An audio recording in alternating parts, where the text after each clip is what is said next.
Hello, everyone. Bernie Sanders is your winner in the New Hampshire primaries. We'll take a look about how he got there and everything else. All the big stories that we learned from New Hampshire as Sanders edges out Mayor Pete Buttigieg in the final results with 87% reporting. Actually, 25.7 to 24.4. And that is what we got. We're going to give you the full analysis of everything, the takeaway. We're going to give you it all.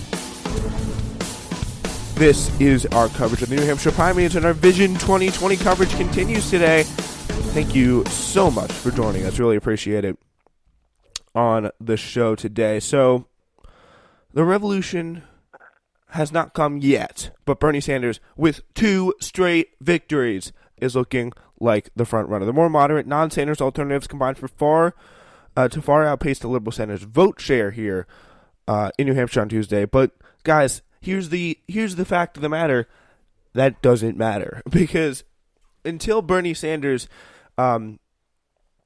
gets more.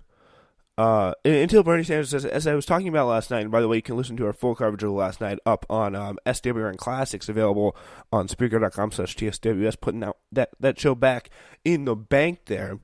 The way you can really listen to that, or really view that, I think, is because it's just not as crowded as a primary. It just really is not as crowded a primary as it was last time. So the vote share or whatever, and the fact that there's no more moderate candidate to emerge, I think the race is really going to fundamentally change when that moderate candidate does emerge. When we whittle down the moderate side of the field to 1 or something like that, and there's a real face that Bernie Sanders actually has to run against, then I think things will start to get interesting.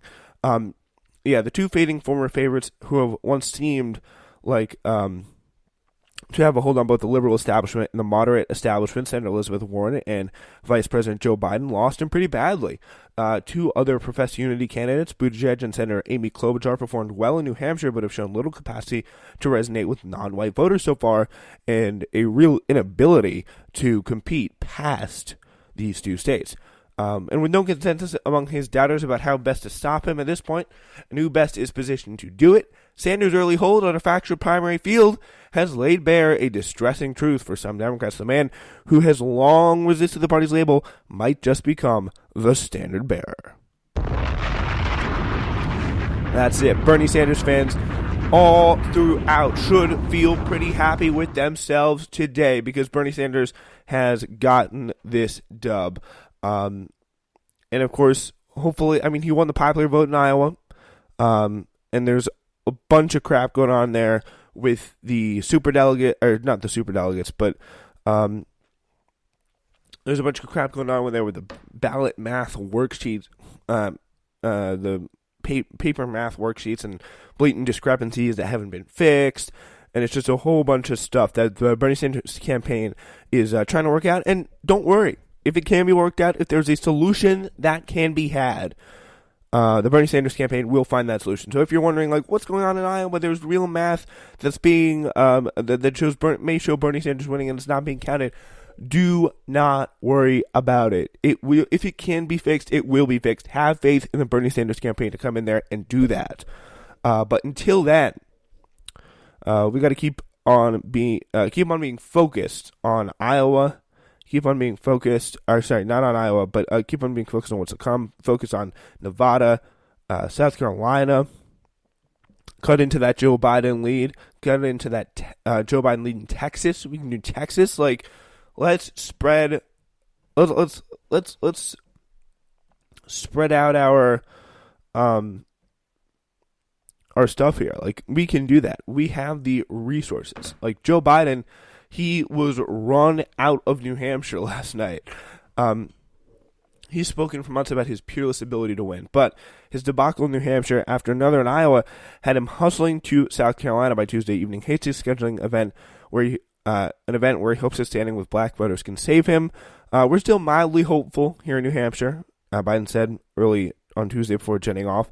The adverb mildly was doing a lot of work in that sentence. Buttigieg was hoping to supplant his rivals as the most viable center-left choice, has often leaned on tone as much as substance. I mean, maybe not that much substance, to be completely honest with you. Democratic elevator music, that's a great way of putting it, actually. Democratic elevator music there from the New York Times is what they describe, or at least to be fair, what they describe his critics as speaking as. But it is very, very clear to see that we have a big problem with this guy. It's literally just completely clear that we have this guy who's trying to, like, I mean, pretty much everybody could tell it at this point. Like, he's so into just this very, really vapid channeling of Barack Obama, of just trying to do the best he can, be like, our dreams are a product of our values. Like, that is mostly what we get. But it's with New Hampshire, with Buttigieg here, and well, I mean, after a punchy final few days in New Hampshire, where he and Sanders traded a little insults over electability and fundraising practices, Sanders appeared to land a gentle dig at Sanders' age, which was smuggled in a compliment in his remarks to supporters on Tuesday night, saying, quote, "I admired Sanders when I was a high school student." But Sanders' challenges do remain. I mean, I think his biggest challenge is there's a whole cadre of very, very powerful people who are still trying to smear him. And this is the kind of stuff that they're going to smear him with. Like, these are the people, again, who control the media, who control Democratic politics, and the people everyone who in the media, everyone in Democratic politics desperately does not want him to win. Like, in no way, no how do they want that. Yeah. Here's the smears. Take it off. He's a Democratic socialist who recently survived a heart attack. So the health thing, it's going to come up. You see Neera Tanden already trying to start to get that done. He's still viewed skeptically across much of the Democratic electorate. Not really that much evidence of that. He is the highest favorability ratings, incredibly popular with Democrats and people across the country. He has, for the second state in a row, fallen well short of his support levels from the 2016 primary against Hillary Clinton, though the field was much smaller then. Yeah, like those are the smears. He's fallen short of his support levels. Like, that's just throwing out, like, literal. That's like throwing out, I don't even know what. It's throwing feces around in the air, hoping it will stick to the wall, but just slides right off and makes a mess. Like, that is really ridiculous. But, yeah, I mean, the truth is the establishment of Sanders' daily warnings is less of a monolith than the collection of anxious officials and strategists with wishes not necessarily decisive in a moment this chaotic.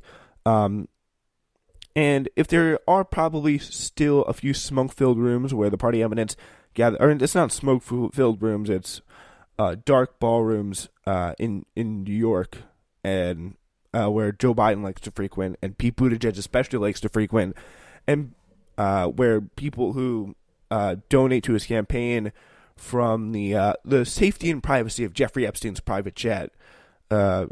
Yes, I'm not making that up. Buttigieg literally does have donations from people who are on Jeffrey Epstein's private jet.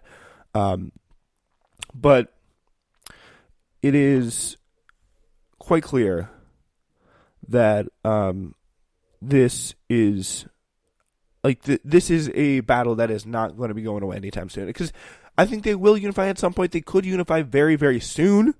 That's another thing. They could unify very, very soon, and it could be a real problem for Bernie Sanders' campaign because that kind of unified establishment is something that will be very, very hard to counteract. So, yeah, we'll keep you posted, because that very well could morph, it could change. Like, the enemy we're fighting is always change, but if that fixes, I think it'll change the race really completely.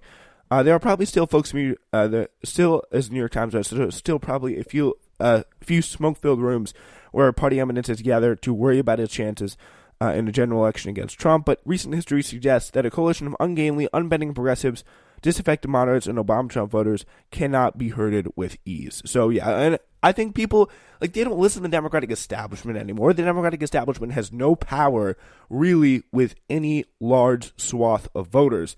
The media doesn't either. So that seems to be, the candidate that is most reviled by the Democratic establishment, and when they attack, when they're more combative with the media, when the media comes out, condemns them, yells at them, smears them, reaches for them, wildly throws all these jabs at them, that generally seems to help the candidate. When the media attacks them with a bunch of BS, that helps. That really helps. We have some comments this morning from a viewer, Maria. She says, it's a great victory for you. It is. If you like Bernie Sanders, you should be happy about this too. It's finally fair. It's clear. We get to see that check mark next to the name. We get to see that victory speech on the night of this time. It's a big, big benefit for sure. The media did not like Trump to win. That's true. And hopefully the people will decide. This is in the Kremlin, says Steve Israel, the former New York congressman and one-time chairman of the Democratic Congressional Campaign Committee, thought that the Democrats are disciplined enough to march from orders on high is a fantasy. Oh yeah, they didn't hurt Sanders at all. They didn't do a coordinated effort to hurt Sanders at all the last time he was running against Queen Hillary. So far, the orders from on low suggest that Sanders is doing something right. That's right, New York Times. That's what I like to see in New York Times. That is what I like. Anyway, the thing is, here's another disturbing thing. Michael Bloomberg, the billionaire former mayor, of New York, has wagered an entire candidacy on not bothering with the first four states and hoping for a messy February among his peers. Iowa was particularly accommodating to his cause, as his 9-figure ad spending could jumble the race in the coming weeks. It's candidates like Klobuchar strain to establish a presence across the national map. Then there is Joe Biden. Even when he's not attacked Biden directly, Sanders' crusades against the establishment can feel precision engineered to diminish the one-time frontrunner. Biden is a proud capital wheeler and dealer, trumpeting his ability to find compromise in the decades since he was elected to the Senate at 29 years old, 40 years ago. To this day, Biden defaults to language befitting a longtime committee chairman. He sometimes seems to take a point of personal privilege. He frequently refers to various pieces of legislation from years ago, and he has referred to at least one campaign rival as his distinguished friend. Because that's just the Joe Biden. He's trying to be the statesman of the situation. Is that what the American people want at this time? I mean, I'm sure some of them do. Some of them, he's, again, the back to normal candidate for the kind of more conservative Democrat. That's who he is. That's who he's always been. It's going to be interesting to see if that's going to land. All right.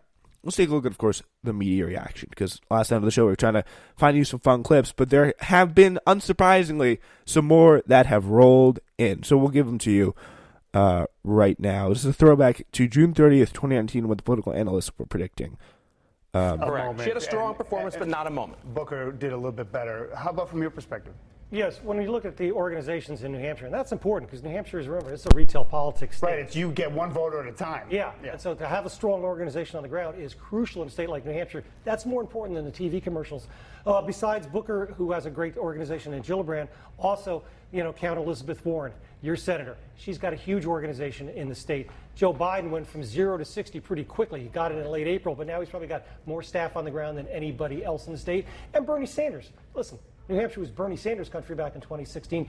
He's got a pretty significant staff on the ground. And one more, John Delaney, right? Really? Really. He's actually put some good money, and he's got a lot of money. He's probably the wealthiest of the 23 candidates. He's sunk a lot of money into staffing both in Iowa and New Hampshire. Do you think he can stick around through the fall? Do you think he's the guy who will make it to the primary? If he wants to keep self-financing, he can stick around as long as he wants. Well, the question I want to ask